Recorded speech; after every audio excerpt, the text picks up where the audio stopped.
Hello children, let's start with chapter number 16, quadrilaterals. First, let's break the name of the chapter, that's quadrilateral, into two parts. First is quadri. Quadri means four and lateral means side. So any figure that is made up of four sides is called a quadrilateral. Now let's talk about the definition. A closed figure, or you can say a polygon, because a closed figure of three sides or more than three sides, it's called a polygon. So we can say a closed figure or a polygon that is made up of four line segments is called a quadrilateral, right? Now it has, these are the properties, or we can say the elements of a quadrilateral. In total there are 10 elements in a quadrilateral. You can see this figure of a quadrilateral A, B, C, D. It has got four sides, four angles, four vertices and two diagonals. But when we talk about the elements, we do not include the vertices. For elements, it's four sides, four angles and two diagonals. Let's talk about the sides. AB, BC, CD and DA. These are the sides of the quadrilateral. AB can also be read as BA. And same goes for the other sides also. Four angles. Angle A, which can also be written as angle DAB or angle BAD. Angle B, angle C and angle D. So these are the four angles in a quadrilateral. Two diagonals. First of all, what is a diagonal?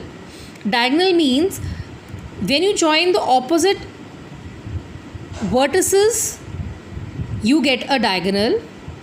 So this is one diagonal AC and the second diagonal is BD. So joining the opposite vertices gives you a diagonal. So these are 10 elements in a quadrilateral.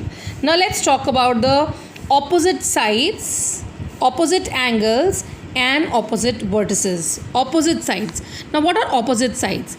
Say in this figure AB and CD, which face each other, these are the opposite sides. BC and DA or AD, this is the second pair of opposite sides. Opposite angles, angle A, angle C, one pair of opposite angles. Angle B, angle D, the second pair of opposite angles. Opposite vertices, A, C, B and D. The only difference is that if you are naming your angle, say you are writing angle A, you have to use the symbol of angle. Otherwise, because when we write vertex A, so there won't be any difference. So just to differentiate, angle, the symbol of angle is written angle A and this is vertex A. Adjacent sides, adjacent angles and adjacent vertices. Now adjacent sides, two sides which are joined by a vertex. So AB, BC, this is one pair of adjacent side. BC, CD, second pair of adjacent side. CD, DA, third pair of adjacent side. DA, AB, fourth pair of adjacent sides. Now talking about adjacent angles, angle A, angle B, one set of adjacent angles. Angle B, angle C, second set of adjacent angles. Angle C, angle D, third set of adjacent angles. Angle D, angle A, fourth set of adjacent angles. Adjacent vertices, same ways, vertex A and vertex B, vertex B and vertex C, vertex C and vertex D and vertex A. A diagonal divides a quadrilateral into two triangles. Now keep in mind that draw any shape having, like any figure, having four sides. Say I have drawn a figure with four sides. Now one thing you have to remember, when you are drawing a diagonal joining the opposite vertices, you are drawing one diagonal.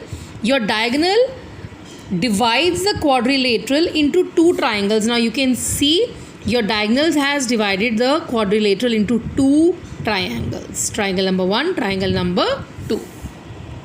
Next, sum of four angles of a quadrilateral is equal to 360 degrees. Now this is very important.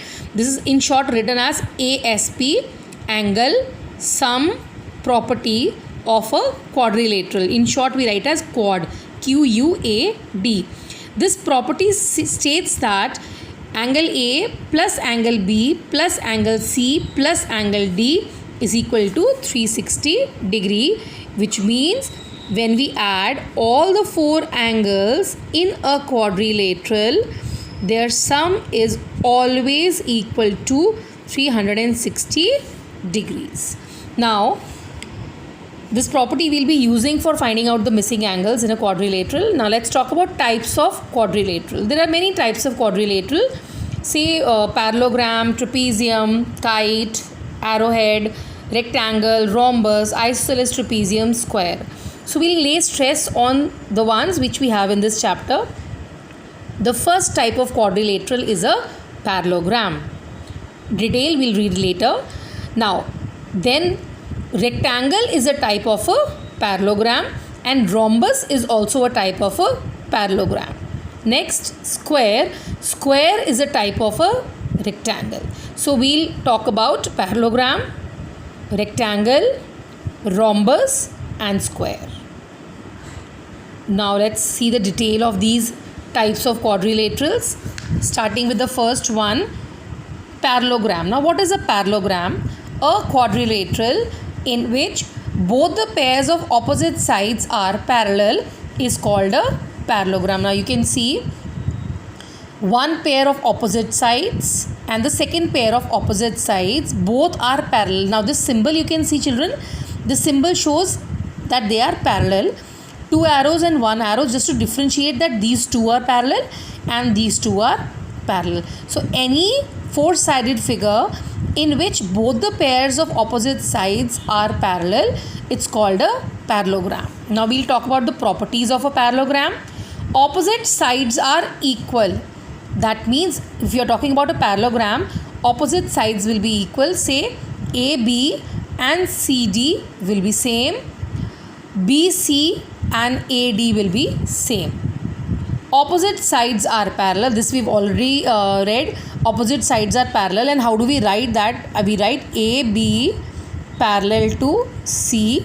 This is the symbol that is used for showing that the line segments are parallel.